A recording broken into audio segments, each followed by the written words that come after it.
Stoli Vodka is one of the world's most awarded premium vodkas. With a commitment to uncompromising quality since 1938, Stoli controls every aspect of its vodka making, from planting, harvesting the finest ingredients, to distilling and bottling. This process has been followed for decades to guarantee the consistency and quality and signature ultra-smooth taste in each iconic bottle produced. Isn't it time you picked up Stoli Vodka for a try? For those who know their vodka well, and themselves even better, Stoli, the vodka. Check out Stoli as the official vodka in Sports Illustrated swimsuit issue. Enjoy responsibly. 40% alcohol by volume. Imported by Stoli Group USA, LLC, New York, New York.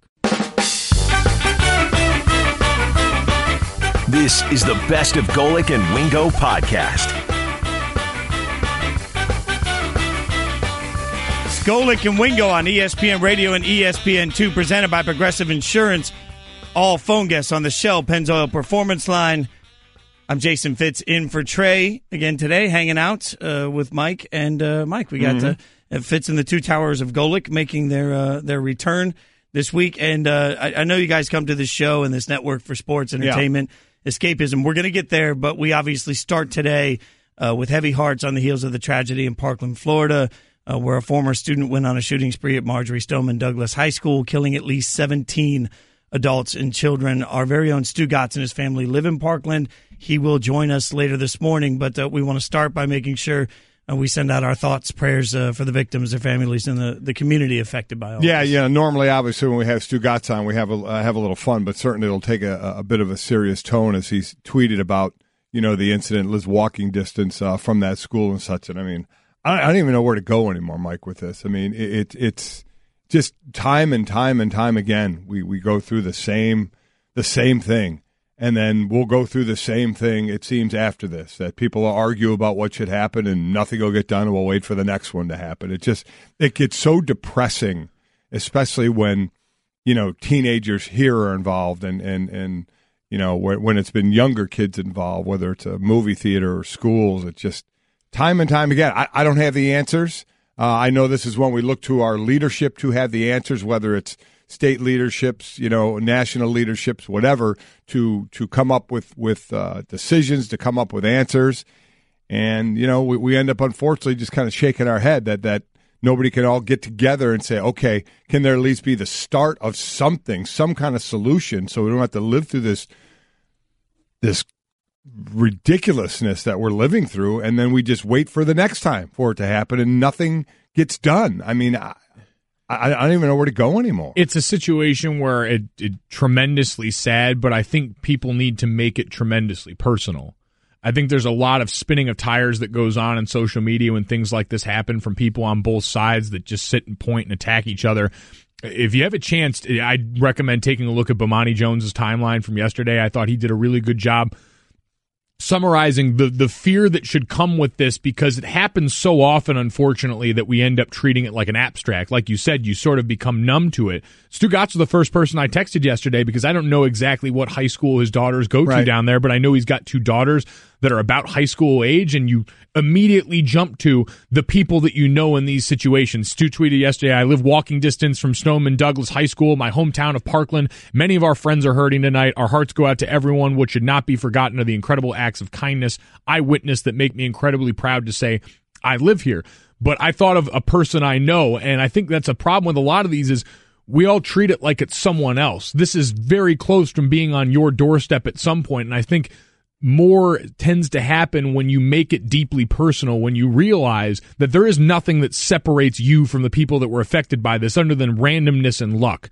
And so you look at this situation and your heart bleeds for them, but make it personal. Remember that could be your neighbor's son or daughter. That could be your son or daughter, and understand and proceed with that in your mind before anything else. Listen, I agree, and it makes me angry. And where does the anger go then? I mean, we all get mad and we all want to change. And when everybody will stand up and talk about a change again. Let's do something about it. And then what do we do? Well, what happens? Vote. Where does it go? I think, though, Mike, to your point earlier, we got to look to leadership, whatever that means, because we're not solving the problem. We can't solve the problem. But the reason leadership, like, my hope is that the people that lead us in these times are smarter than we are and can come together and say, okay, here's what needs to happen and here's how it can happen. Because that's the real solution. Hold them accountable. Hold them accountable. Hold them accountable with the way that you vote, with the way that you look into these issues, because we can trust people to make decisions, but at the end of the day, we have to own our agency in this process and say if something is not being done, then we need to change who is doing the things that need to be done. For more details on this as it continues to unfold, as always, you can go to abcnews.com. I'm not going to pretend there's an easy transition from what we're talking about to sports, but we know that you guys turn to us for sports and for some fun. So we're going to get to the sports side of it now. It's time for Off the Top. Whether you like it or not, it's just beginning. With Golic and Wingo. Kevin Durant became the 13th player to score 50 points with multiple franchises, but the Warriors lost 123-117 at the Trailblazers. Yeah, how about that? He's the 13th different Warrior player to score 50 points in a game. No other franchises had more than 9 different players score 50 in a game here. So, again, you get the big scoring game, you let the one guy go off, but you still win the game. Damian Lillard, not to be outdone, had 44 points for the Trailblazers as a franchise record, 133 points in his last 3 games. So, nice little 3-game stretch going into the All-Star break, and that's basically where we are right now. But it will get interesting in our next note of where we are now with the Warriors and the Rockets. Yeah, going to be very interesting. Dame $, great game for him. And we talked about for the Cavs getting to go into All-Star break on a high note. For the Warriors, whether it was Steve Kerr feeling compelled enough to shake things up and make Draymond and those guys coach to try and shake them out of the rut, now going in on a loss into the All-Star break, no one's going to sound the alarms for them yet, but it's a very interesting look at a team that's had a long run of success, that's been around each other for a long time, and how you kind of sustain that. I love the fact, can we just acknowledge it, when you say Dame Dollar, it sounds so good. Yeah. When I say it, it sounds so terrible. I mean, it's just true. You got to say it and just treat it like it's supposed to be there. Treat it like it's normal. I can't. It's never going to happen. Interesting note from Riley about last night's game. Hall of Famer Bill Walton was on the call for us. Bill Walton never scored 40 in a game. Never scored 40 in a game. Is that amazing? Yeah, but he can smell colors, so good point on you guys. And we're just going to go to the next thing. Off the Top. Mike, you just mentioned it. This is where it gets interesting. The Rockets won their 10th straight game to move half a game ahead of the Warriors in the West. Yeah, they have the All-Star break, the best record in the NBA for the first time in franchise history. 4 weeks ago, they traded the Warriors by 5 games. Now they're above them by that half a game. It really looks odd in the standings at the All-Star break. They're 29-3. 29-3 when James Harden and Chris Paul both play this season. That would be a 74-win pace over an 82-game schedule. They're 7-0 when both play against current top 7 teams, winning by an average of almost 15 points. So this is a team we all point to. I know we have the reconstructed Cavs, but to even get them back to Golden State's got to make it to the finals. And boy, it's the Houston Rockets that are saying, hold on, why not us? Why not now? Yeah, Daryl Morey and company, the architects of that flip the math model that Golden State's made so successful, and Mike D'Antoni and that offense that goes back to the Phoenix Sundays that really all contributed to the style of basketball we're seeing now. James Harden, we mentioned it yesterday. This feels like finally his MVP season amidst all the other ones that he's been a part of, and doing it with way less touches than last year, way fewer touches. Usage rate was through the roof, 95 touches a game last season, down to 78.9, but still averaging more points per game than any player in Rockets history at the All-Star break at just over 31. Harden, absolutely. I wasn't here yesterday for that conversation, is having clearly the MVP season in my mind. The other stat that I think is interesting, when you add their third guy, we talk about how it takes 3, whatever that may look like. When you add Capella to that lineup, 28-1 when they have their power 3. That's 28-1. That is a staggering number going into the All-Star break, and it doesn't feel like a padded number. It feels like a real number. Night in and night out, they just look better than everybody. Yeah, they're for real. This is an area where I have to admit I was wrong too, because I saw the Chris Paul acquisition this summer and I said it's good. They're going to be better. I didn't think it made them exponentially better because it's a redundant skill set for the most part, but you remember that the strength and what you need to beat Golden State is being able to do it with someone on the court all the time. But at the same time, sacrifice of self and ego is not something that anybody can predict. No. Both of those guys were going to have to be willing to take less touches. Right. That's not something you just don't know how that's going to play out. So we're seeing how it plays out. And it certainly reminds us all that the Western Conference Finals are going to be far more entertaining than anything the actual NBA Finals. Hold on now. Whoa. Easy on my Cavaliers, my friend. Wow. Okay. We'll get into your Cavaliers. We'll get into your Cavaliers. Okay. That's a little tease. That's coming. Before we get there, though. Off the top. Wow. Kentucky lost to number 10 Auburn Wednesday. It's its fourth straight loss. The Wildcats' longest losing streak in 9 seasons. Yeah, pretty bad for them. Kentucky did make a field goal in the last 5 minutes of the game. Auburn went on a 14-5 run. Right now, Kentucky's 6-7 in SEC play. It's the latest into a season that they have been under 500 in conference play since finishing 8-10 in the 88-89 season. Still probably a good bet to make the tournament. They're sitting at 17-9. But not the teams we're used to from John Calipari playing with his one and dones and then having them all go in the draft. It should highlight for us just what a ridiculous feat he's accomplished over this stretch of time, averaging, basically a Final Four every other year, a first-round draft pick every year, a lottery pick, I should say. This has been a guy that has gamed the system the way it's been set up in recent memory better than anyone. And so for a down year like this, I think it should up the appreciation. Well, and no matter how hot your streak gets, when you roll the dice consistently with one and done, sometimes you're just not, the dice aren't going to roll your way. We should give a little bit of love here. I know nobody's paying attention yet to college basketball. I understand that. SEC basketball this year is up. It is better than the product that people have perceived SEC basketball in the past. So I'm just saying that Auburn, Tennessee, Missouri, they're all playing better basketball than we're used to seeing from the SEC. So I think it's a little combo of Kentucky's down, the rest of the SEC isn't the usual barrel of stink that it is. Where do you live?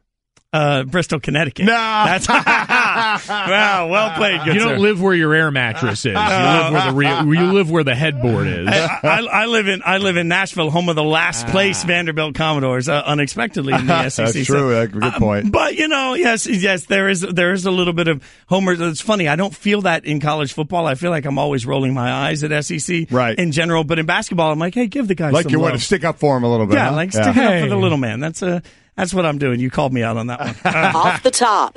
Tiger Woods returns to the course after finishing tied for 23rd at last month's Farmer Insurance Open. Yeah, in the Riviera Country Club where he's playing now, most starts without a win by course. 10 times there, has not won.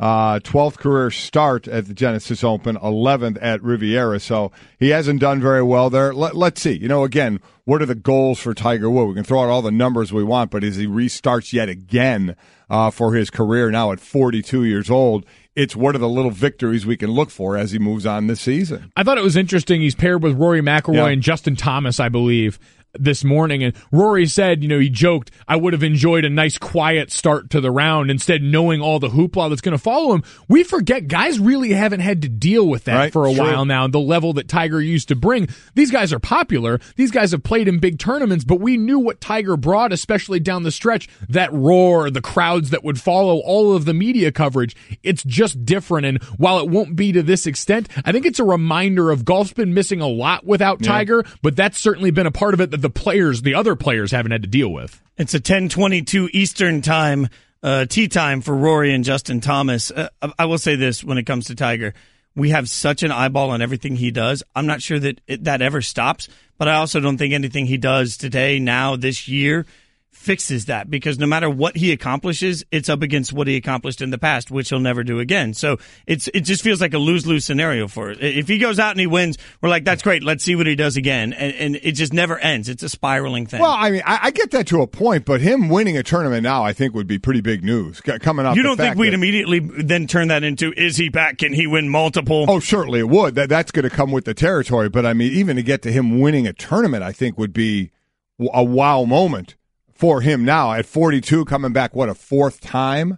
I mean, I don't know, because you're right. It will then go, well, now can he win a major? What's going to happen at the Masters? What are his odds at the Masters?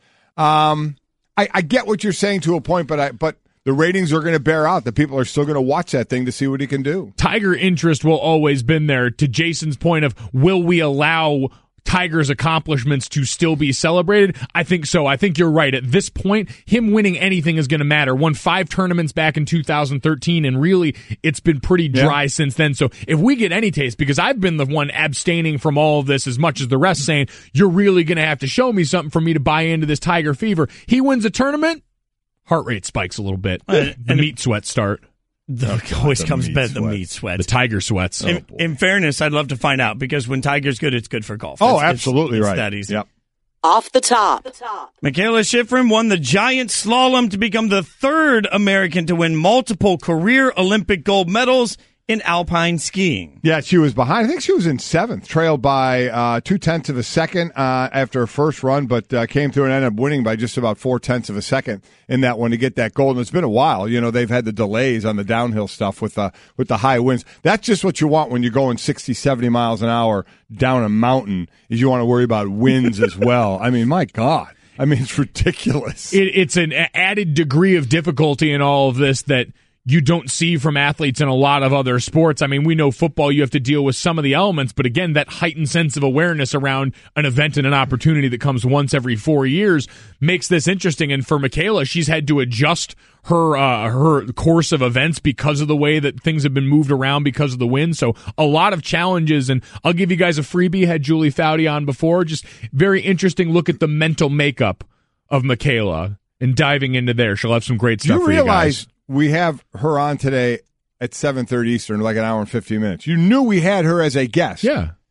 And you took her as a guest this morning. Yeah, I understand that. Listen, I understand the most capable hands are my own in this. I have an audience from 4 to 6 in the morning that deserves nice things, and I want to give them nice things. Do you have a problem with the hardworking people of the night shift? No, not at all. It sounds like you do. I have a problem with the host of the show knowing what's coming up in a short time that he is going to be part of, to take one of the guests. Now, Julie, as the nicest person in the world, she's not going to say no to you. Quite honestly, she feels bad for you. So she figured, It's not what she told me. Guy needs a little bit of help in the morning. So, I'm going to go on and throw him a bone here, knowing full well she's got to come on our show. She actually said it's a shame that we have to deal with the moron over on the other side of the hallway. She said that about Jason? Yeah. No, it's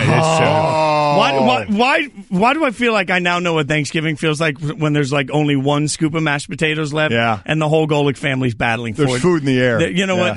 That's fair. You had a wonderful time and did, I'm sure, your usual level of mediocre work with Julie this morning. There you go. Now the big boys will come in and we will take care of it and handle it like professionals. Easy there, Kemosabe. This ain't Juilliard, all right? You're in my world now. You know what? And that it is interesting because we're in here prepping this morning. We're getting ready for the show and diving through everything. And I hear you throwing all sorts of shade at not an Olympian is your hashtag in the morning. Are you an Olympian? And are you an Olympian? Closer than you. Mm-hmm. Well, you had a cup of coffee in the NFL. Does not make you an Olympian. Yeah, you know what? It makes me more of an Olympian than Juilliard. Was it even a cup of coffee or was it like iced tea? Because do they even serve coffee to you at Juilliard? Oh, they allow that stuff, or is J.K. Simmons just throwing cymbals and trumpets at you? I like the back and forth of this. I'm thinking it was iced tea. Well, we have to leave him out of this because he actually was the closest one. We're just ignoring the one true athlete in the room. That's fine. That's fine. No offense, Mike. None taken. All right. That's fine. That was off the top. When you guys work together long, you'll understand you don't need that last line there of no offense and all that. That just goes without saying. Yeah, no, believe me, I'm still going to leave the studio, and Jason is going to be hugging to me and clinging to me with everything in him. So I understand the underlying love that it takes in this. I feel like I've offered to be Big Spoon a lot, and you don't take me up on it. Like an uncomfortable amount, though. No. Like more than you should. Like I actually thought of you. I was looking at the 2-man luge, the partners luge, and I thought, who in their right mind would be interested in partners luge? It looks uncomfortable. You're one on top of the other, and I immediately thought Fitz. Fitz is the only person. The two of you guys doing the 2-man luge? Yeah. Oh, God. And it's, in fairness, I was asked the other day, about 2-man luge. I think on Spain and Fitz, we talked about it.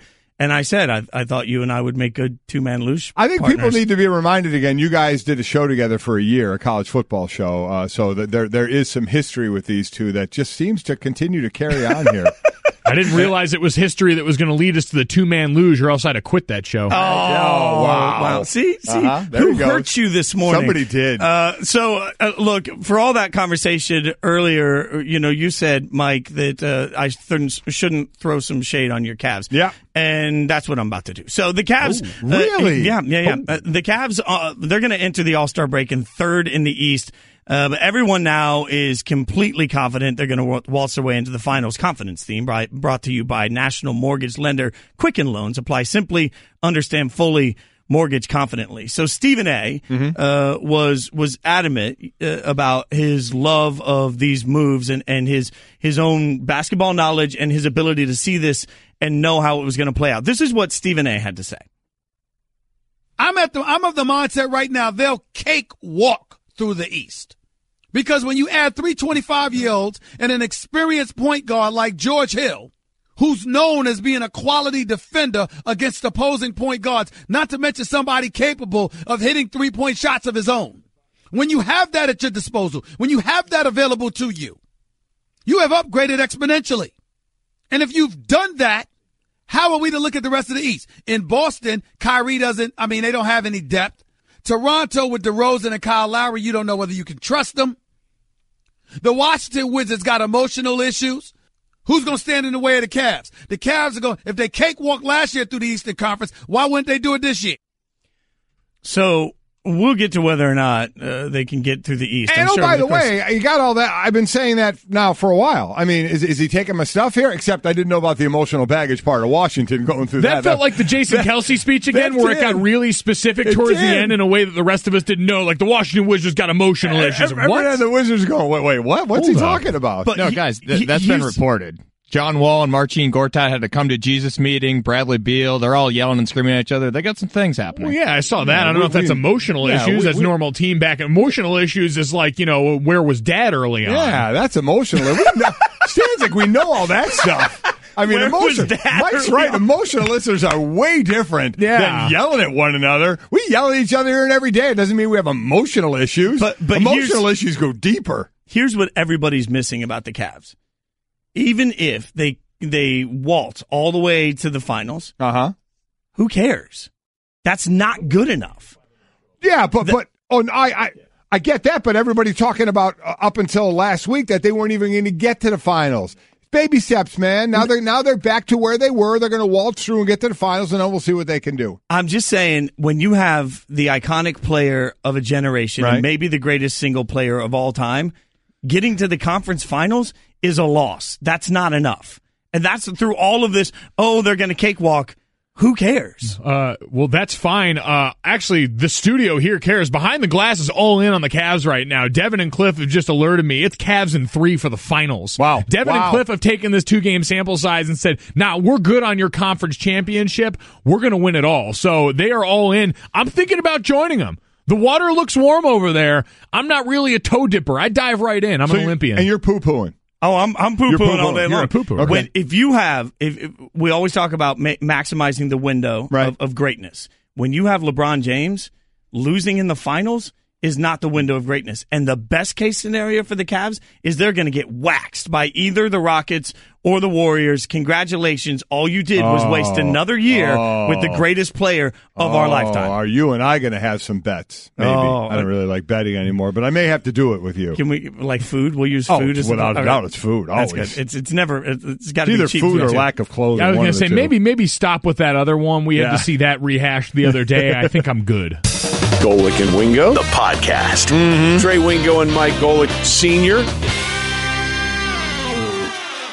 And Mike, we were having a little bit of a little disagreement there. I about the Cavs. So you're basically saying doesn't matter about the Cavs. Got this new team. Getting to the finals and losing does nothing while you have the greatest player in the game right now, right? Right. No, that's it. Yes, it's an epic failure. If you don't win, an epic failure. It's an epic failure. Golden State right now has a team that some may be, be a dynasty, a dynastic type of team with the players that they have.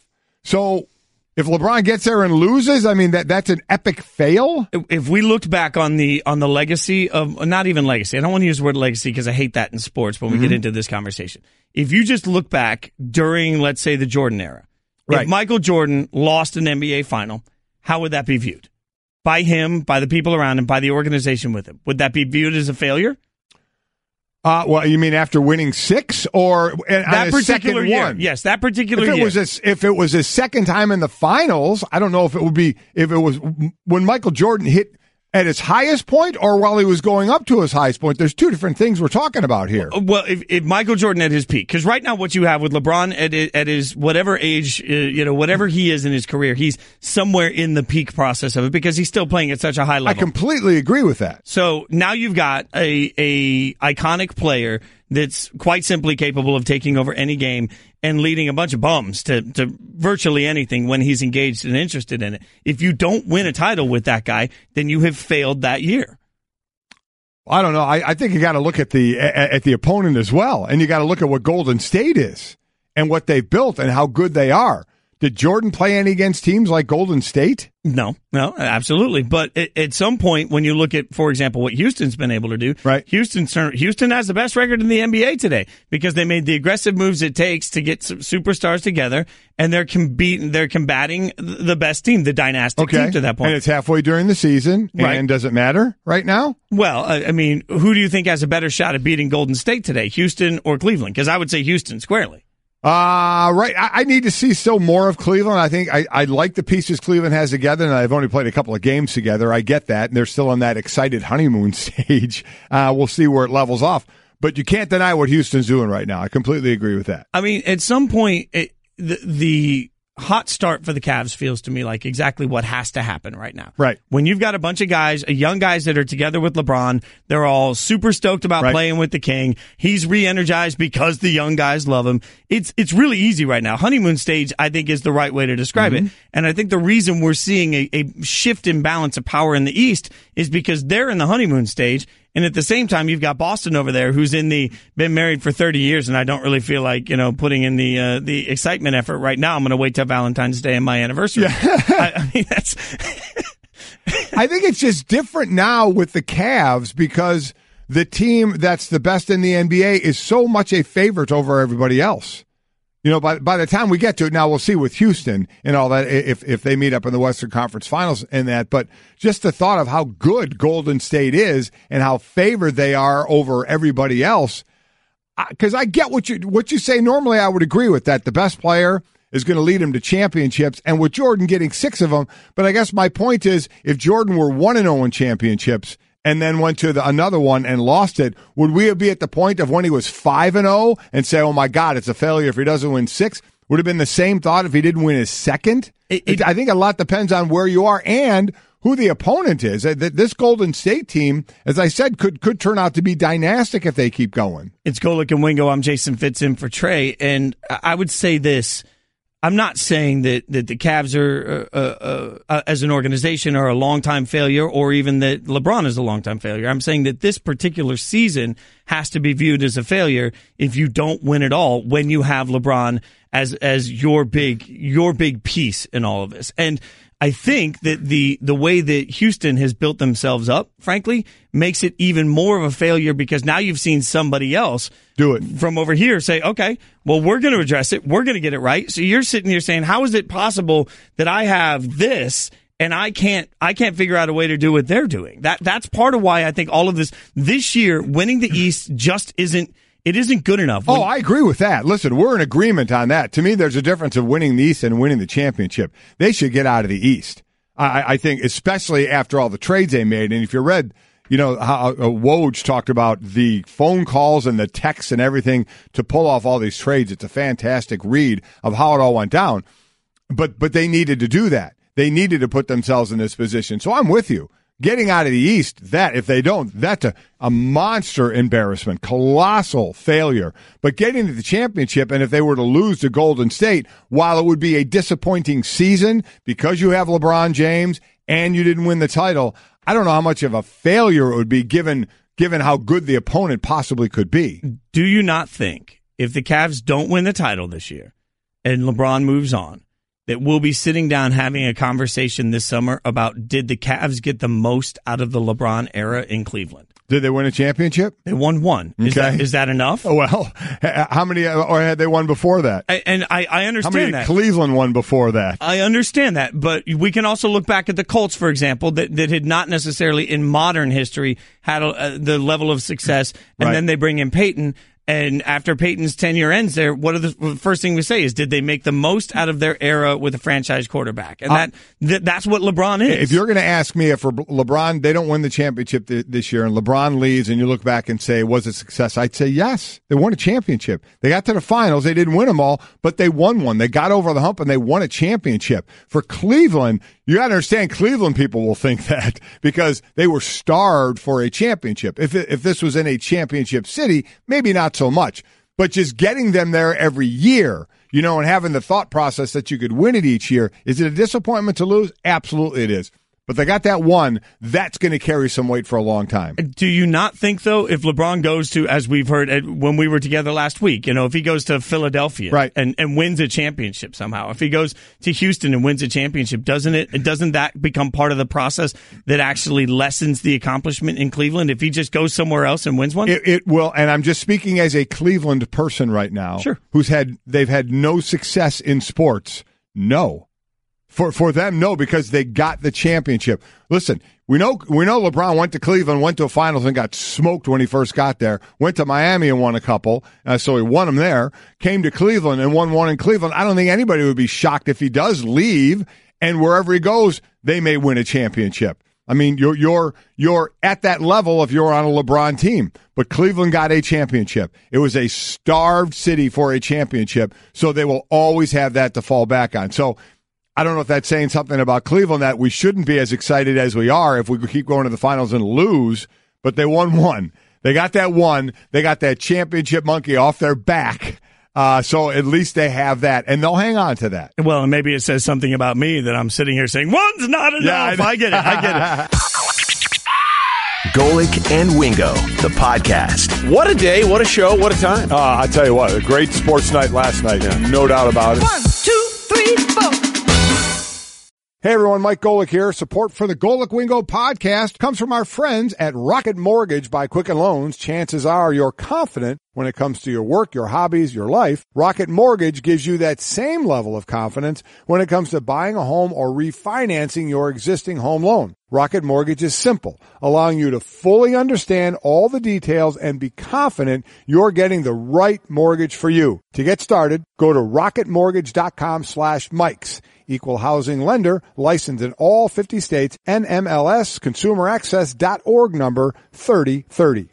I just saved hundreds of dollars by switching to Geico. I feel like I'm on top of the world. Disclaimer, you will not be transported to the top of the world. In the unlikely event you find yourself at the Arctic Circle, seek shelter from the elements immediately to avoid frostbite and or hypothermia. Geico will not be responsible if you find yourself in a cave or crevasse with a lonely abominable snowman, who in all likelihood will force you to play games including but not limited to Go Fish, charades, Chinese checkers, or his personal favorite, Red Rover, send Yeti on over. Geico is not liable for any damages, either physical or emotional. Geico. 15 minutes could save you 15% or more. Julie Foudy, ESPN Olympics correspondent, joins us. And Julie, you talked to Michaela Schifrin, who won the gold medal. You talked to her before the run.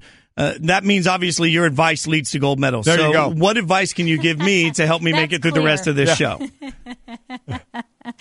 That's clear. All my advice just changes people's lives. It's good. She's actually amazing when you do talk to her, because there's not a lot of athletes who want to show their vulnerability. And when she talked before the Olympics, it was about how she was literally, we said, take us through your mindset at the top of the mountain when you're about to go. And she gives this really candid answer about how she has, on one shoulder, her angel telling her she's going to be fine and you're going to be great. And on the other shoulder, she's like, the devil's telling me I'm literally going to die. It's steep. It's icy. And I was like, come on, that doesn't happen. She goes, no, I am not kidding. That happens like 10 seconds before I take off.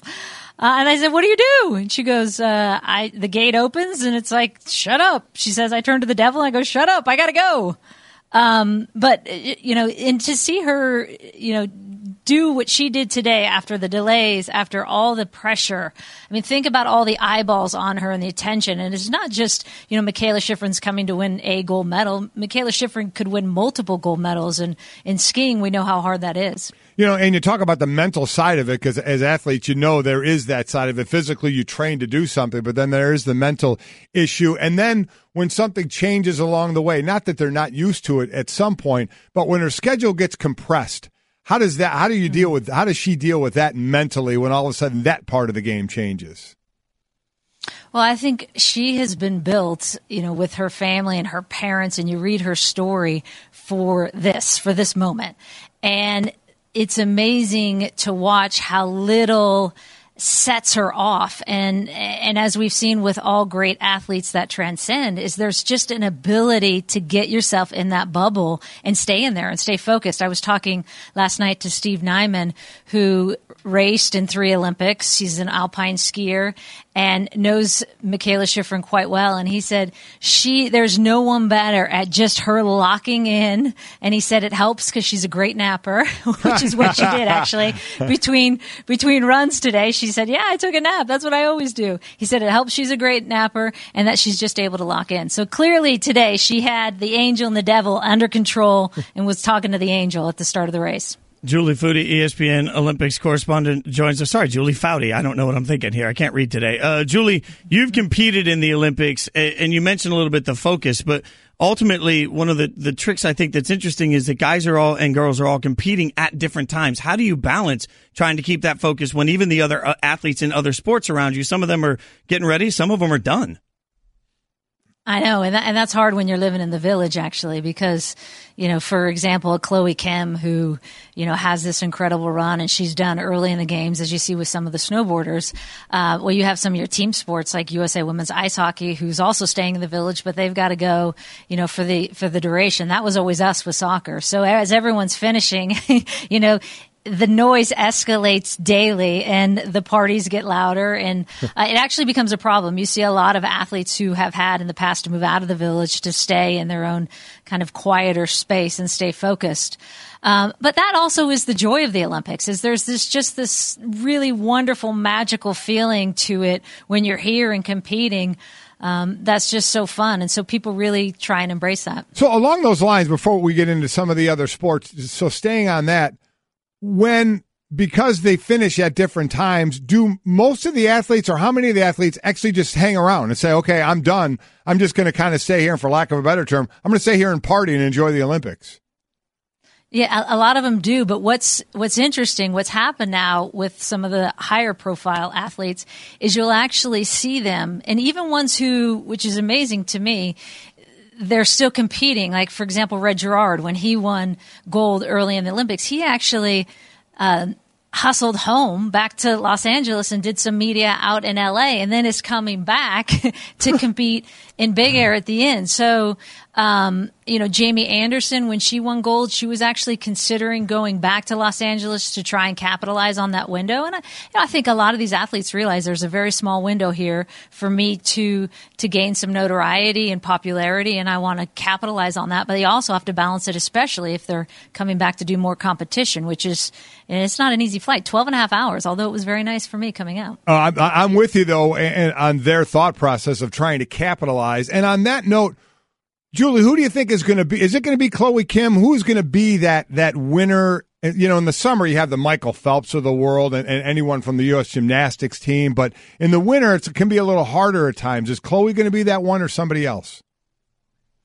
I think it's Chloe Kim for sure. Well, you have the bicontinental thing, too, with her parents being here from South Korea. So she is just a rock star here in South Korea, but then also getting so much traction at home. But I also think we're going to watch really the Mikaela Shiffrin story unfold right while we're here. I mean, here she is going to race on Friday, tomorrow here in South Korea, in her signature event, the slalom. So 2 gold medals, possibly in 2 days. It would be 3 gold medals in her career at 22 years old. There's no other American skier that has done that. So I think Mikaela Shiffrin, if she can capture gold in the slalom, she is the Olympic and reigning world champion in that event, then that obviously is a story that is going to take America by storm. Julie, you went to the U.S.-Canada women's hockey match last night. Describe that rivalry a little bit, and what do you think needs to happen for it to go differently next time? The U.S. women's team. I've been following them for so long, the ice hockey team, and know many of them quite well. So I've lived through some of the heartbreak of the last 20 years. The last time the U.S. women's hockey team actually won an Olympic gold medal was in 1998 during the Cami Granado days. And so Canada in the last 4 Olympics is always the one knocking out the United States, typically in the final. And so they had them actually in group play, and ended up almost out shooting them by a 2-1 margin, but ended up actually losing to them 2-1 in group play. But of course, the game that they're really gunning for is the finals. And so I actually talked to a couple players after the game, and they said, listen, we had 45 shots. We only got 1 goal. That's the message then, and the confidence we're actually going to take going forward into the semifinal. And hopefully we get another bite at Canada in the final. But that is a rivalry that is just so much fun to watch. They could have used your slap shot face plant. That's you when you practice. Yes, I actually, I pulled him aside after the game and said, "Let me talk to you about my slap shot here. So Let's get this done." You throw them off by your face planting that they don't see the puck going. Hey, on the other side of not so pleasant stuff, Shaun White wins his 3rd goal, but then what had the sexual harassment from his past had come up. He used the word gossip, came back later, apologized for that. What's going on with that there and him hanging out as opposed to it coming back to the States? Yeah, I was actually at that press conference when Matt Gutman with ABC News asked the question, and as soon as he said gossip, I just cringed because you knew it was going to happen after that. So I mean, obviously, I think if he had handled that as he did with his statement that came out later saying, look, I acknowledge that I didn't treat Lena well, and I'm sorry for it. She's a friend, especially because she was a friend, and I want to be a better human now. I think if he had said that on the stage, then, the last 24 hours and that whole cycle wouldn't have happened. But he didn't, and so it continued to go on. But he is... by all accounts from those around him in the snowboarding world have said he really has actually changed, is what they all say. They say, look, years ago, people would have talked about Shaun White in a different light. Now, actually, he has a really good team around him. He's kind of been on a redemption tour, and he's a better human being. So I don't know how long you can stay a prisoner to your past, but with those 3 Olympic gold medals, it was quite a feat for him from an Olympic standpoint here in Pyeongchang. Julie, real quick before we let you go, though, with that being said, do Olympians that are representing our country need to be held to a higher standard than most people when it comes to the ability to go represent the U.S.? Absolutely, and I think he understands that as well, which is why you have to address it at that press conference. And especially because, as he's competing, you would think his team of people around him would know this is something that's a topic on Twitter. This is a subject that's being discussed in the social media circles, and be aware this is coming, and make sure you address it in a way that actually addresses it, that doesn't dismiss it as gossip. And so I think that's a big miss on his part and his team. Julie, to end this on more of a lighter note, and I just like you to state it for the record that you went on my son's show, my son Mike's show, first and last because you felt sorry for him, correct? I mean, you knew you were coming on this show. You kind of threw him a bone to go on his show, did you not? I just feel sorry that he has to work those hours, actually, Mike. That's fair. Well, I guess that's true. He might have had we'd like to think our interview was just staggeringly better, Julie. So if you could just make sure Mike knows that we did it better, that's really the important part. He was quite excellent, I might say. No, you're not helping us at all. Runs in the family. Yeah. That's not. We'll edit that part out. Hey, thanks, Julie. Appreciate your time as usual. Thank you very much. All right, guys. No problem. Golic and Wingo, the podcast. It was all sort of one big giant Jell-O mold. Very interesting where that went. Obviously, every week we get the opportunity on this show to hang out and talk a little bit to Stugotz from the Dan Le Batard Show with Stugotz. And I know we typically like to have a lot of fun, and I know we'll get there, but we need to start first and foremost with Stu. You live within walking distance of Stoneman Douglas High School. You live in Parkland, Florida. Kind of give us a little sense of the feeling in the community right now. Good morning, guys. Yeah, and I need to get to fun, so help me out with that. I'm also hearing myself in my headset, so I'm just going to take it out. Guys, listen, really what happened was it's a surreal day. I'm still kind of coming to grips with what happened to my hometown yesterday. Mike, I know we can all relate to it, right? Mike, I know it happened Sandy Hook pretty close to you, so you know how a community and how they are after an event like this, and also how they can rally together after an event like this, which was really nice for me to see. But that school is walking distance from my house. My kids, fortunately, do not go to that school. Many of their friends do. That is a public school. There's a private school that my kids go to.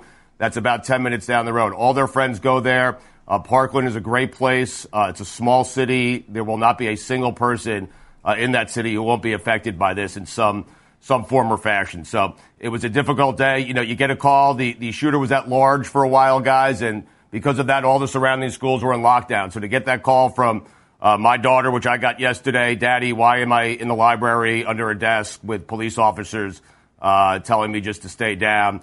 Those are difficult conversations to have. And then to have friends of mine who, you know, one kid was in the classroom where 2 or 3 of the kids were shot, and he had called his dad and basically said goodbye, and to have to witness that, and then he's okay, but just the conversations that I had to have with his father last night, my neighbor hugging his daughter because 2 bullets went through her classroom door.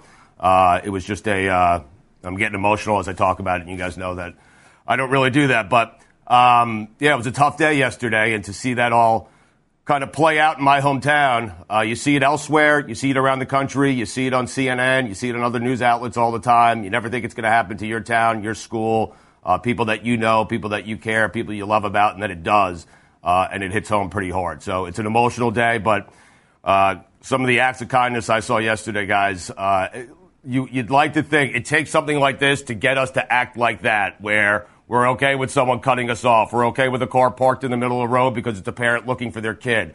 We're okay getting out of the car on our own, helping a kid who's walking down the street looking for his parents, which I saw countless people doing yesterday with kids that weren't even their own.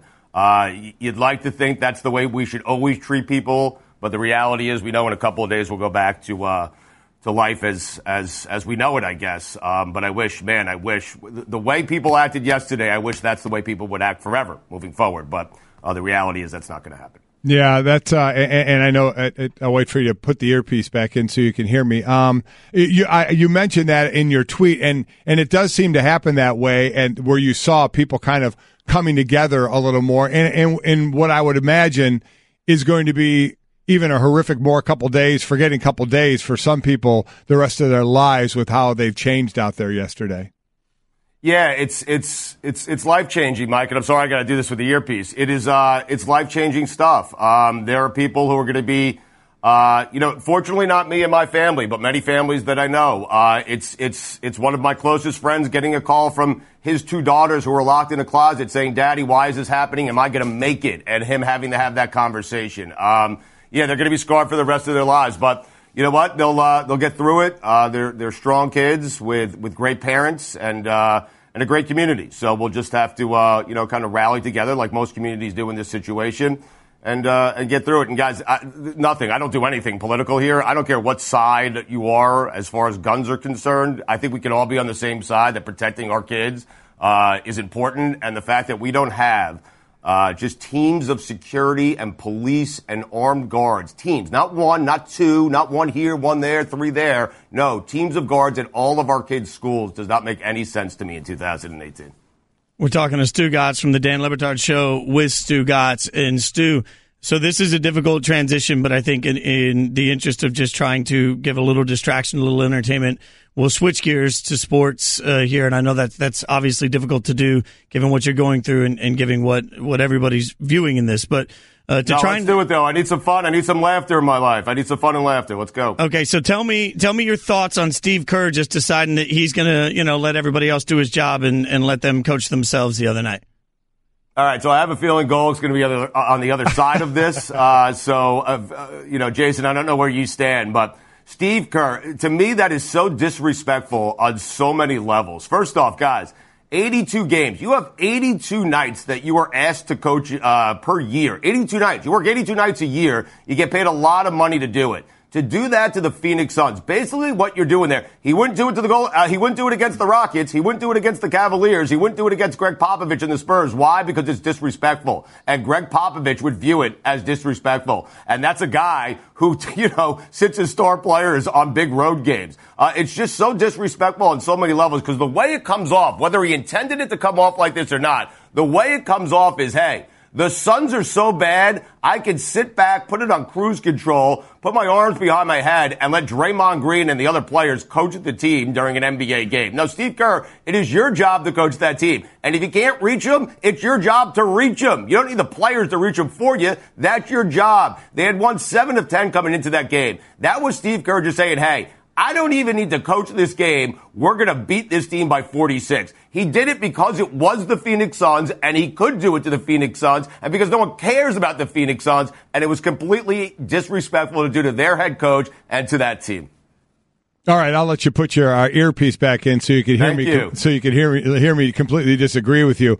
I'd take it as nothing more than and Steve Kerr. You know who he needs to worry about? His team. That's it. The fact that he's playing a direct team, that's not his fault. That's the Phoenix Suns' fault for being as bad as they are. They need to worry about how bad they are, not Steve Kerr. The fact that they're playing a garbage team like that. And you know what? It's the middle of the season. It's a way to break up the monotony for his team to worry about his team and not worry about the other team. This is professional sports. This is big boy sports here. You don't worry about if you're the Phoenix Suns, and I'm glad I didn't hear, I think only one player may have alluded to it, but sit there and be disrespected by, you want to not be disrespected? Don't stink.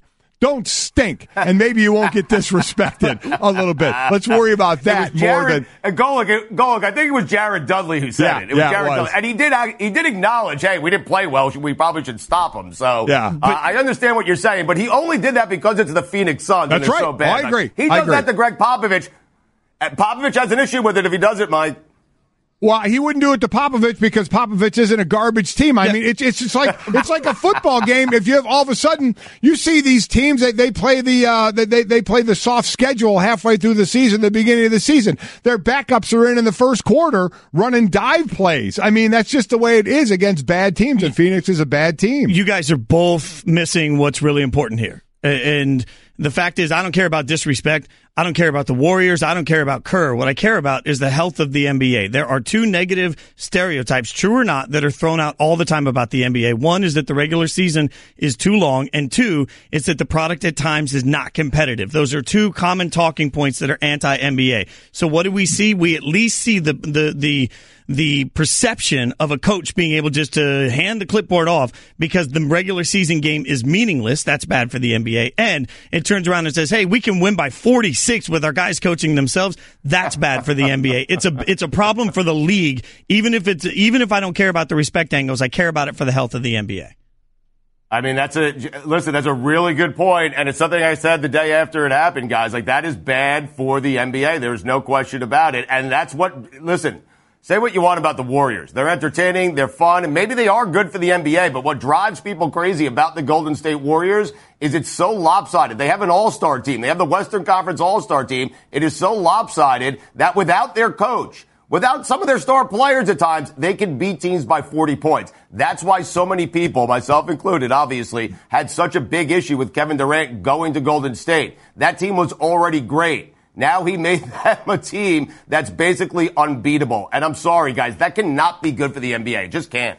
Well, I mean, all I got to say is the one thing I'll say, I'll let you put your ear back in, is ratings were up last year. A lot more people watched, and the ratings were up in the playoffs as well. So, and arena attendance was... Yeah, but Mike, I think some of that was a product. I'm sorry to cut you off there, and it's tough to hear you, but I think some of that is a product because people still held out hope. Hey, it's Kevin Durant, it's LeBron James. LeBron James beat them the year before. Maybe LeBron can do this thing again. They held out hope, and then Golden State just thumped them. I don't think anyone, Mike, I think the NBA Finals, if it's going to be Golden State and the Cavaliers again, I think the NBA Finals is going to be way down because I don't think anyone buys that, even with this new look Cavalier team, that the Cavs can get past the Warriors. I don't think anyone buys that. I think a lot of people might be looking, Stu, might be looking at the Houston Rockets, who at the break here have the better record. So maybe instead of worrying about the finals, maybe that Western Conference finals would be the high-rated thing this time around. But we can continue to talk about how ratings are up and attendance is up. That's the same thing we did with the NFL. When the NFL started to have what were perceived to be maybe cracks in the armor, we just said, hey, it doesn't matter. Everybody loves the product. The NFL is fine. Now we come off a year again where the ratings are down, and all of a sudden those problems are magnified. Today, is there a problem for the NBA? No. But if things suddenly turn, if some of those stars become less marketable, if the competitive balance continues to turn this way, at some point we'll look back at these Kerr moments and say, I don't think that was good for the sport. It may not be today, but eventually I think that's the case.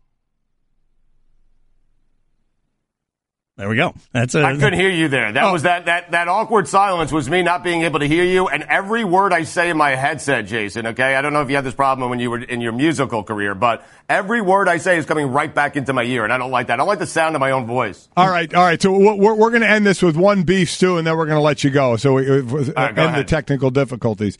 Do you have more beef with me avoiding the massage bet or me trying to bribe you with a spa treatment?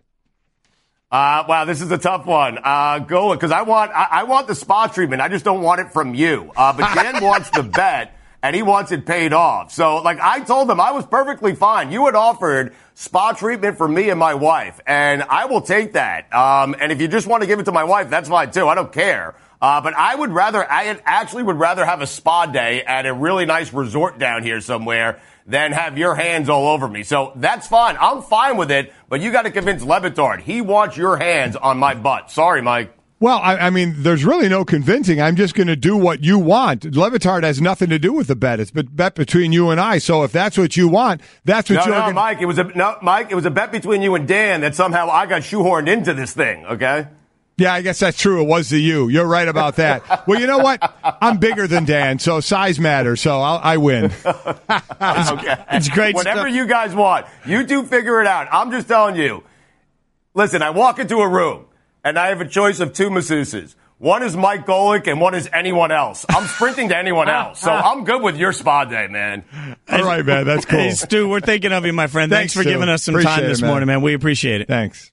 All right, you got it, guys. And thanks to everyone at ESPN. Mike, many people in your family reach out to me and my family, and we appreciate that. And thanks to all the support from everyone at ESPN and all the listeners of our show. You got it, Stu. It was greatly needed and greatly appreciated. Golic and Wingo, the podcast. Let's not expect too much. There's only one person out there that's expecting way too much out of this guy too early. We know who that is. It's his father.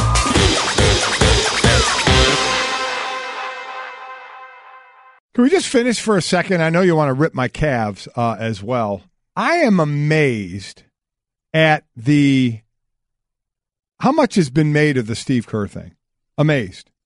To me, the Steve Kerr letting his players do a couple of timeouts was nothing more than mid-season, we're in a blowout game, mixing it up, having a little bit of fun. I don't put it as an indictment to coaching. I don't put it as an indictment to the players can coach better than the coaches. I don't put it as an indictment to the lack of great teams in the NBA or the disparity of talent, which there is. I don't associate any of that with what he did. I think people are taking this thing too far. Like he's going to start a trend. Other teams are going to do with their players. No, he's not. This was so, to me, nothing. This was just nothing, and it's being made into an unbelievable mountain. I understand that it's not a big deal for the Warriors, and I don't think this is the beginning of some trend. I don't think Steve Kerr is suddenly going to take every fifth game off. To me, where this becomes problematic, I continue to say, think about the guy who's in season ticket sales for Golden State. Right. And he calls on people and he says, hey, you know what, Mike? You should get season tickets. And that guy says, I don't want to pay for season tickets. NBA regular season is worthless. No, every game matters, Mike. You should bring your money. You should spend $3,000 a ticket, which is what they are for courtside seats. You should spend $3,000 a night for every single game because it's important. Because when I was a kid, it was NBA action. It's fantastic, right? You're big in this big sales pitch. And then you got your coach just sort of hanging out. I mean, that's it's a perception problem. What makes it bad about that? What made that night bad was how bad Phoenix is. That had nothing to do with Golden State. So you're telling me that if they won by 46, but Steve Kerr coached the whole game and didn't let the players do it. That's different? That Phoenix stinks less? No, but it's different in perception. Optics. I mean, this is all optics. Why do we really care if the Warriors want to sit their entire team every third game, but they win the championship? Why do we care? Right. We shouldn't, but we do, because ultimately the argument last year when players are being sat was, think about little Stevie that's going with you to the game, the one game, and he gets the one chance to see, and now Stevie didn't see LeBron, and Stevie's crying the whole way home. And the NBA felt so passionate about that they turned around and they changed the layout of their entire regular season, because they wanted to make sure that they could put the best people on the court every night. If you're going to put the best people on the court, then the people that are leading them should be at their best too. I'm going to ask the same of my coach that I ask of my players. And that means whatever your real level of effort is every night should be there. And if we don't care about any of it, if we don't care whether players play or whether coaches coach or whether the regular season matters, then let's just stop being a fraud about it and admit it. But to come in and try and play it up like, hey, we're going to make these changes so that players can be engaged, especially the star players. Well, the players were engaged. They ran the timeouts. Right, yeah. But now we're letting the coaches not be engaged. And all of it's assigned to me. For what, 3 timeouts? I mean, I'm still amazed at the mountain this is being made out of. I mean, to me, this whole thing stems around the fact that Phoenix stinks. They were getting blown out by 40. Steve Kerr what if Steve Kerr just never left his seat? I mean, why is that an indictment on Steve Kerr when the Phoenix Suns stink? If Steve Kerr just sat in his seat the entire game and his team won by 40, is that an indictment on Steve Kerr? Oh, he didn't coach tonight. Well, you know what? He didn't have to, because that team they're playing stinks. So why is that on Steve Kerr? That's what I don't understand. I don't think, and again, the disrespect card doesn't matter to me. I did think the funny stat going out afterwards, and again, I know this is humor, but it sort of personifies the issue here. The Warriors' average margin of victory with Steve Kerr as a coach, 7.5. Their average margin of victory with themselves as a coach, 46. Right. I think that they've made a joke out of the NBA game, and that's the Phoenix problem. has made a joke. You're saying. No, I'm saying the Golden State flippantly. How? Just Phoenix is making a joke out of the NBA. Do you know? Okay, so like the Knicks had made a joke out of the NBA, and like the 76ers had made a joke out of the NBA. And I'm not. When I say that, hear me out. They were allowed to. By rule, they can do what they're doing. They're finding their way to do it, to build up. And now, look where the 76ers are. It took a while, but the process isn't working. Look at the Knicks now. They lose Porzingis, but there was hope there. And maybe at some point there will be for Phoenix. But the league, with the rules the way they're set up, allows these teams to do this. I don't understand why it goes on Golden State. That's like the UConn women. Is it UConn women's fault that they blow everybody out? Are they ruining the college game? As Gino Auriemma said, hey, everybody else, get better. We don't have to come down to your level. You come up to our level. So someone tweeted me a couple of days ago as I was ranting about this. They tweeted me an article of Larry Bird deciding for one game he was going to shoot left-handed the entire game. And the question was, is that disrespectful? Again, I don't care about the disrespect. Right. Is that bad for the game of basketball? I think it's awesome. I think it's to see him go shoot, to say he's going to shoot left-handed, to see how he does. I think that adds something. Would in that situation, no matter how bad the Browns are, would Tom Brady go in and play a game left-handed? A regular season game left-handed? No, certainly one games are a little different. One-offs like that, especially when you can get hit all the time as well. If the Golden State Warriors were playing Phoenix and they were going to beat them by 46, either way, whether Steve Kerr coached, whether he didn't coach, whether they played it straight, or they went into that game and they said Kevin Durant is going to play left-handed, wouldn't there be a little more intrigue? They're going to blow him out anyway. Isn't there actually a little more intrigue in saying, I wonder how he can do left-handed? If you're an NBA fan, yes. But I'll go back. Isn't that what we're talking about? I'll go back to years. No, I think this affects more the casual guy. Like we were talking earlier about the casual golfer that's into Tiger. I think it's the casual NBA guy that's not paying a ton of attention yet to anything other than the highlights. And years ago, when I was in a band, we opened for Kenny Rogers for like a year. Really? Yeah, Kenny, one of the nicest guys I've ever met. Awesome. And Kenny would sit side stage every show and then come up to you afterwards and say, hey, tweak this, try this. Brilliant, brilliant man. And he said this to me years ago, and I'll never forget it. the perceived reality is the only reality that matters, because it's the one that you live in and it's the one that you helped create. So even if everybody's wrong when they say something about you, you've somehow created it. You now have to live in it. So it's the only one that matters. At some point, when you've got coaches sort of just hanging out, eating the popcorn, having a soda with the fans, and the team turns around and wins by 46, I think you're creating a perception, at least, to the just a casual guy tuning in. You're creating the perception that, you know what, the NBA season is this game is meaningless, which it may be. Then let's shorten the season. And you're also creating the perception that the Warriors are so good, which they are, that they can win by 50 with their eyes closed. And they were doing that which last they year. did. And they were doing that the year before. It's sort of boiling up the things that are bad about the NBA, and there's only a few of them. It boils them up and it brings them to the surface. I don't think that's a positive for the league as a whole. Just like sitting players wasn't really a big deal, I don't think for the teams it mattered. It mattered for the league, so the league did something about it. At some point, the league's going to have to decide if they want to do something about whatever this is that allows a system where a team can come in, half try, and win by 46. Well, I think it's more on the other side. It's not that. It's going to be what these bad teams do. You got to find a way for the bad teams to be able to build better, or they have to build better. I don't think it's incumbent on a great team to get worse. I agree with that. It's incumbent on the bad teams to get better and making a system. Now, we're rewarding the worst team with the best pick right now and hoping they get better. So if you go away from that, you're kind of defeating the purpose of helping the worst team. If you say, and because Greeny has talked about this, and to me, there's some validity to not rewarding the loser, because then they try and lose, is reward the first team out of the playoffs while they're trying to get in. Now, you run into a sticky wicket is there as well, as do I want to be 8th and in the playoffs, or do I want to be 9th? And be possibly up for the first pick. Right.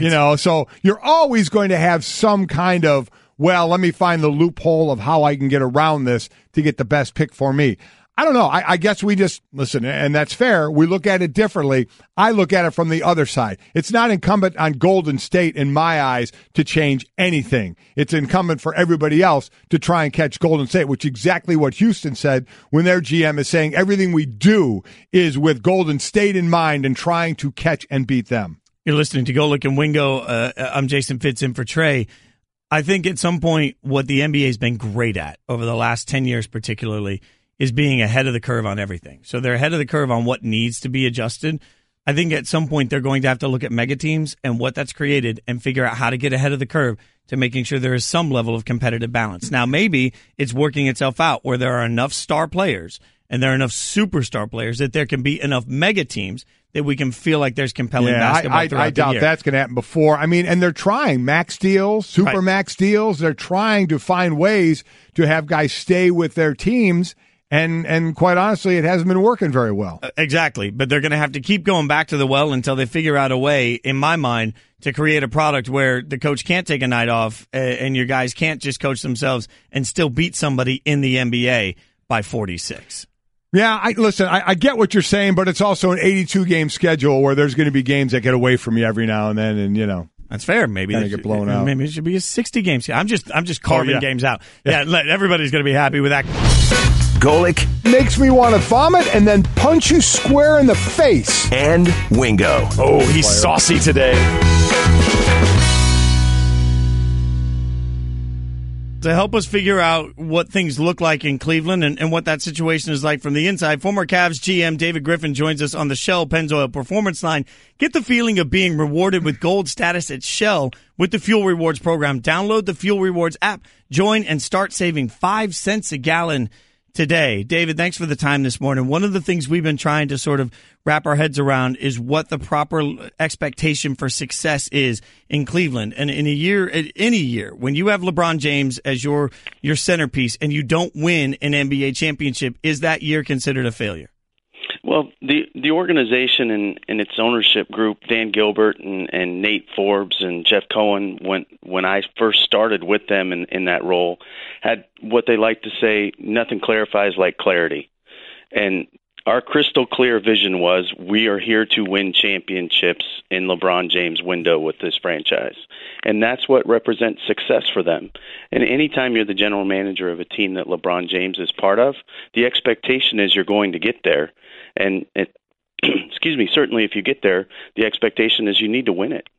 So talk about building a team, like you said, with LeBron on it, and especially LeBron's 33 now. Obviously, when you were GM, he was still up, into the 30 and getting older as this was going on.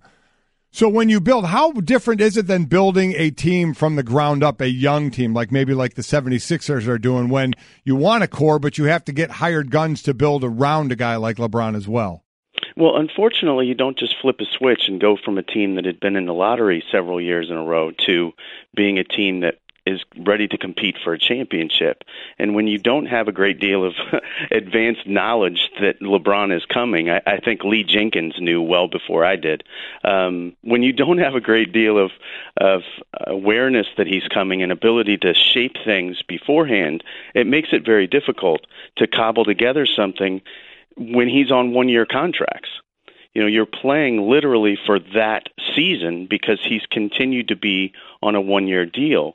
So that really makes it a much less organic process and much less about sustainability and more about that title at the end of that season. And in some ways, it's easier because all you're doing is selling out for today to some degree, but it's also just not a terribly sustainable model.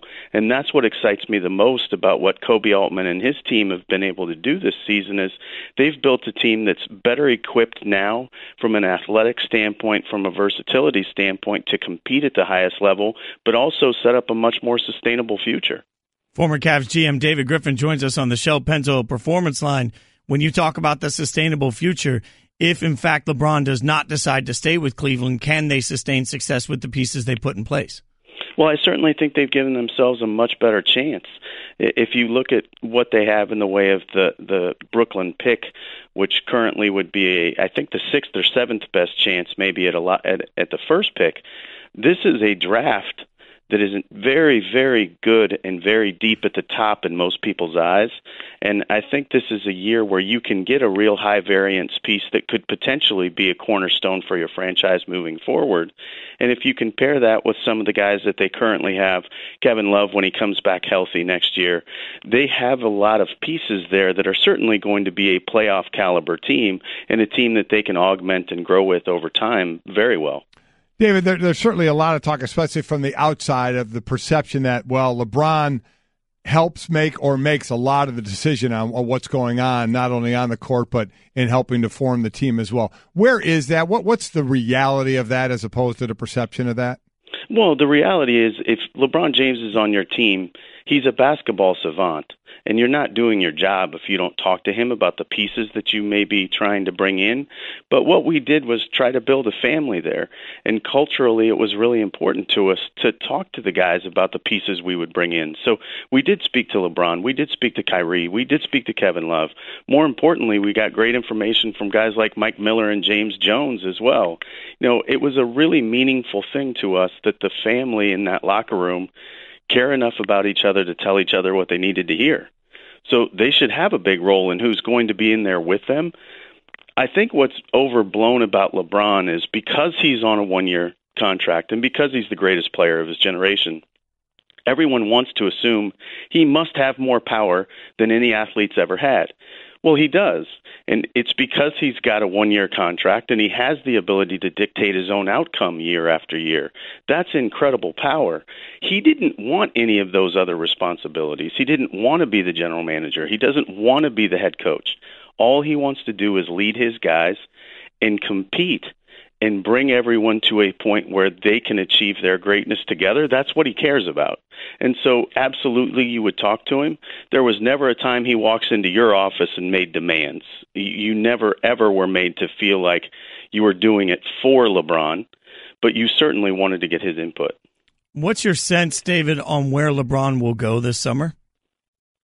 It's interesting. I think he's earned the right to do whatever he wants. And Mike, being a Northeast Ohio guy, can appreciate this to some degree too, I think. But I think when you do what he's done for Northeast Ohio, and literally thousands of kids in Akron are going to go to college because of this man, if LeBron makes a decision that there's a challenge that awaits him that he thinks is greater than staying there, I think he's earned the right to pursue it. I do think these trades are going to go a very long way towards keeping him in Ohio. And the reason is I think he recognizes now he does have a team that he can compete at the highest level with, and young kids that are going to be there with him for a little while, and maybe he gets continuity that he might like. So I think this might enhance the chances he stays, and certainly if they can win a championship, I could never see him leaving in that circumstance. And still have that Brooklyn pick as well in their hip pocket to go along with the new player. So basically what Kobe Altman did, would you just say he's learned everything from you while he made that trade? Obviously, yes, of course. No, I thought what Kobe did really, really well throughout this process was just ignore the noise and do his job. He and his staff have been there before. We said for a long time we had the deepest front office in the NBA, and I think they've proven that. Trent Redden's gone on to be assistant GM with the Clippers. They're having a great season based on all of the injuries they've had and everything that they've been able to achieve. Really happy for Trent, but excited for the guys that are there. All of the brains of the outfit that were there when I was there are still there. So I think what Kobe did incredibly well was recognize this isn't about you. Separate yourself from things that didn't work and continue just to be about what makes the group better. And he absolutely did that at the highest level. How odd is it in your world to trade and have 6 people leave the team on the day of the trade deadline? Yeah, that's crazy. And I think that's the thing that's the most daunting about this. And then you think about the fact that LeBron James might be the only player in the NBA that could make this work and bring that group together in time. The thing that's the most special about that is they've got so many young kids that have not been in a winning environment that are so joyful to be there and be part of the process that what they really do is they ignite that joy in everybody else. It's very similar to what happened with Channing Frye when we brought him in from Orlando the year we won the championship. Channing came into that locker room where we already had Richard Jefferson, and they were silly together, and they had fun together, and they made fun of the fact that everybody else was so heavy and seemed to be carrying such a huge burden that it really lightened the room. And I think these young kids coming in with fresh eyes and fresh legs and being so excited to be part of the process are really going to rejuvenate everybody there. David, from the other side of this trade, from the Lakers side, as a former GM, how will this be viewed if they get rid of these pieces to clear up the cap space and they're not able to get one of the superstar players to come to LA? Well, I don't think any harm befalls them if they don't give up any asset value to make the run at it. You know, if what they were looking at was we need to put ourselves in position to strike in free agency this summer, it's not like they gave up an unprotected pick to move Luol Deng. I really, really like Clarkson and Larry Nance Jr. in particular for Cleveland. They're great fits. But when you're playing the way they were and trying to build through the lottery, the pieces that you need to move the needle are going to eventually be either the LeBron James caliber free agent or number 1 picks in drafts, those types of things, high lottery picks. So I think as long as they're not giving away either the flexibility to land a big free agent or giving away a top lottery pick to move a bad contract, no harm befalls them if they don't get someone in 18 and then they're positioned again in 19. But you have to feel pretty good about having Magic Johnson be the one to have the meetings for sure. David, last one from me about LeBron. If LeBron were to make it to the title again this year and not win it and then leave, so in his 4 years back in Cleveland, there'll be 1 title and the rest will be losses in the championships. Would it be considered a successful comeback to Cleveland for LeBron? Oh, I certainly think it would be. And I